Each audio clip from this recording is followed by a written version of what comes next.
feel like everybody who was a kid in my era, which would have been the 80s, would have been into Roald Dahl. And that's what I think of. I'm sure we read lots of things, but I remember Roald Dahl more than anything else. I'm just looking, it was the Twits. Look, it's furry now. It wasn't furry in my day. But it was the Twits, the BFG and Matilda, which there. But yes, these books, this one in particular, the Twits, was probably my favourite. Do you know what, looking at it now, there's more words than I remember. I thought it was a smaller book, but it's actually quite a big book. Quite impressed that I read that when I was a kid. I have a little boy and he's 2, and I read him, I mean at the moment he loves books, and as I'm walking around, there's a children's section over there. I used to go shopping for myself for books, but now I'm walking through going, oh, I want to get that for art, I want to get that for art. He loves trains. I mean, he's just a little boy, thinks trains and trucks and cars are the best thing ever, and animals. I saw one called Tiger Wears a Tutu, or Tiger's Wearing a Tutu, and that's right up his street. I'm just going to take these away and just put these like this. That's okay? Is that okay? One of the books that was most formative to me as a writer was Jane Eyre. When I'm writing women, I think about this character all the time. I think what amazes me about this book is how, with a few additions of social media and things like that, you could read this character today and she still seems hugely relevant. It's the book that I read before I start writing any novel, because it reminds me how I want my characters to feel and how I want my readers to feel about my characters. And not that I've achieved this level of amazing writing, but it's just, I've probably read it 6 times and listened to the audiobook 4 times, and every time I discover something new about this amazing character, and every time I'm impressed by the writing. And also what I think about with Bronte is apparently she went up, I don't know if this is true, this is what someone told me, that she went up to the attic room and wrote this in about 2 weeks.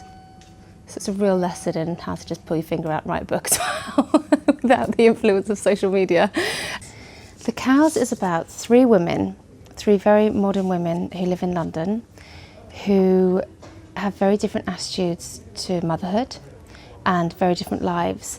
And it's about their journeys to becoming or not becoming mothers. But it's also about 3 women doing what society, not doing what society expects of them.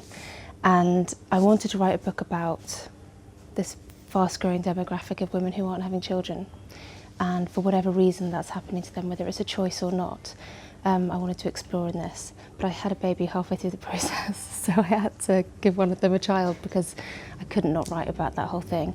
That's one of the themes. The other theme is public shame, and the idea that we all live our lives online and that it's very easy to get into trouble. And one of the characters gets filmed doing something when she thinks she's very alone, and it turns out she's not alone, and this video goes viral and her life gets turned upside down, and the judgment that she faces for the way that she became a mother because she's suddenly now a public figure could potentially ruin her life.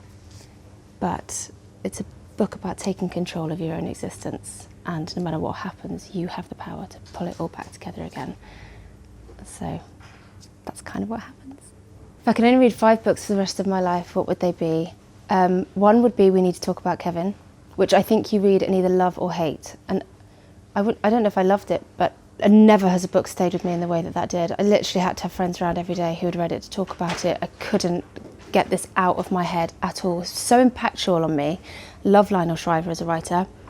That I would have that. I just automatically thought I'd be on a desert island. I would have that because it really satisfies the dark part of my mind. Oranges Are Not the Only Fruit was my favourite book as a teenager, because I love the alternative character and a character seeking their own happiness, not to please other people. Jane Eyre, because it's just my favourite book ever written. My 4th book would be, wow, that is a hard question. Can I just have like a vintage fashion book just so I can look at pictures? Just for when I'm sick of being consumed in fiction, I'll just have something pretty. Maybe Yves Saint Laurent, his autobiography, the big one with the pictures, is just stunning. I love that. So I'd have that. And then as my 5th book, do they have to be books I can read, or can I choose a notebook? I'd choose a notebook, because after reading those I'd be feeling emotional and want to write something.